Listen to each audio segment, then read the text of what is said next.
Hi, my name is Eugenia. Welcome to my channel. This is actually my very first video, and leave a comment, like the video, and subscribe. Let's grow together. I want to talk about menstruation. Personally, I deal with teenagers on a daily basis, and I've realized that most teenagers don't even have prior knowledge about menstruation. Some don't have any, at all. I treat you to watch this video to the end and learn a thing or two. As teenagers, you start developing breasts. You have pubic hair and hips and ass, whatever you want to call it. You have energy, a lot of energy, and you are all over the place, so you tend to sweat sometimes. You are attracted to the opposite sex. These are all normal symptoms you have as teenagers. They are normal, but then when you don't keep them in check, they tend to affect you, sometimes in a negative way. There are some myths about menstruation. I hear a lot of myths about menstruation. Some say it's bad blood, it's dirty blood, it's an omen, it's a bad omen, and a whole lot of insinuations about menstruation. Every month, the lining of your uterus or your womb thickens in preparation to receive a fertilized egg.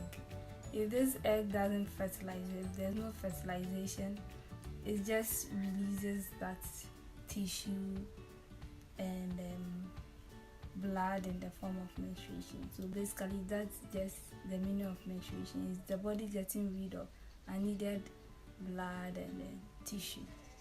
I'm not a medical person, so I wouldn't go too much into the processes. But we have a cycle called the menstrual cycle. That is when you first have your menstruation to when it ends, and then to the ovulation stage, and then to when it comes again. You have the free period and then the unsafe period.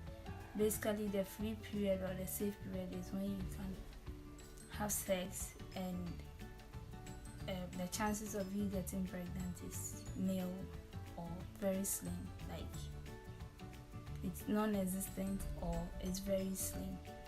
But your unsafe period is mostly during the ovulation period. At that time, it's when you can easily get pregnant. You have this urge for sex. It mostly occurs immediately after menstruation. Yeah, always horny and feeling for sex, and yes. So in order to know your cycle very well, it's I personally didn't know how to calculate it at first until I started using an app called the Eve app. I'm going to leave it in the description box, and then you go and then download it just at the app store on your phone. You download it, and then it helps you track it from the very first day you have your menses to the last day. It gives you updates. You are going to love it. The app is it's just amazing. Okay, it helps you know when you are free, when you're ovulating, you're not supposed to have sex, when you're supposed to have sex. It even gives you a warning before you menstruate so that you prepare towards your menstruation. Menstrual cycle, it varies from person to person. I think the maximum is 28 days. Some have 23 days. Some even less. Mine is less than that. So the app will help you to track it, and then especially if it's your first time menstruating, within 2 or 3 months you have an idea about how your cycle works, and then you follow that. You should know that once you start menstruating, there's a high chance, or there's a likelihood that you're going to get pregnant, and so you have to be very, very careful about sex. It's very important. When you start menstruating, expect your menses to be regular. It's not going to be consistent. You can have it the first month and then you have it the next 2 or 3 months. It's going to be inconsistent for a while until it forms a pattern on its own. Okay, so don't be scared, unless of course you have sex. And I know people who have like my cousin. My cousin always have a menses every 3 months. So it depends on you. With time, it will form a pattern, and you know how to protect yourself. So don't be scared when you start experiencing something like that in the beginning. It's normal. It's going to stop with time. And here comes the best and then the not so best part. Cravings. Oh my god, I crave a lot during menstruation. Of course, I'm not going to be able to mention all the symptoms, but I'm just using myself as an example. You have cravings and you have cramps. Of course, the cravings are just what I'm craving for at a particular time. It doesn't matter. It just depends. That doesn't mean I go about asking people for food. Okay, I just crave and then I cook or I buy. Then you have cramps. Oh my god, those cramps are worse. They are the worst. They are so painful. I vomit. I have headaches. I have back pains. Oh my god, it's just messy. Okay, so I tend to take medication. Don't self-medicate. You have to see a doctor for prescription. When I started menstruating, it was very bad. I was vomiting all over the place. I would stay in bed for the first 3 days because of the cramps. I can't move. I just have to sleep on my tummy. And I used the hot water bottle. It was a whole lot of mess, okay? And then I used several drugs. But with time, I went to see a specialist, and then now I have this drug that I always take. I'm not going to mention it for you to go and buy. Don't self-medicate. It's bad. Go and see a specialist or a doctor if you have all these problems. Here comes the favorite part. My favorite part. The do's and don'ts during menstruation. Oh my god. Some ladies are just, I don't know the word to use, okay? Some are just so dirty during menstruation. I know this secondhand. I've been in the boarding house for the most part of my education, and I know this for a fact. Yes, as ridiculous as it sounds, yes, some don't bath, okay? Some bath just once a day in the morning and that's it. That's bad. You're going to smell. That place is going to, it's going to smell. And we don't want that, do we? So don't do that. It's just nasty. And then the pads, when they are done, they keep it all over the place. I hate this when I go to the public bathroom and I see pads all over, used pads all over the place. You can see the blood. Girl, please, I'm not interested in seeing your blood. Come on. Why would you even want somebody to see? It's just so, oh my god, it's so nasty. If you do that, now you know it's bad. Don't do it. It's just, it's unladylike, okay? Excuse me to use that word. I'm sorry, but it's just bad. With technology, we have so many things that we can use to soak our blood or our menstrual blood, for that matter. We have the tampons, the pads, the sanitary pads, then a whole lot, okay? I personally have only used the tampons and then the sanitary pads. That's all I've used. If you know any other, you can leave that in the comment section and let me know. But I'm in Africa, so in most parts of Africa, we tend to use a sanitary pad a lot. You have to wear the pad well or fix the pad into the panty very well or your underwear very well before you put it on.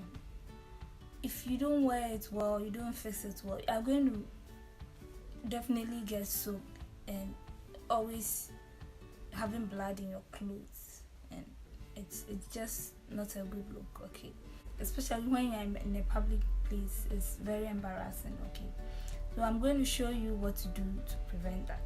I'm going to teach you how to wear your pad or fix your pad into your panties. I'm focusing on sanitary pads because that's what most people tend to use, especially here in Africa, okay? So if the sanitary pad, you should always change it after every 4 hours, maximum of every 4 hours, okay? So if it sits 4 hours, you know that you are causing harm to yourself because there's something in it that turns the blood into gel that keeps it like compact, okay? That prevents it from leaking or coming out of your panties.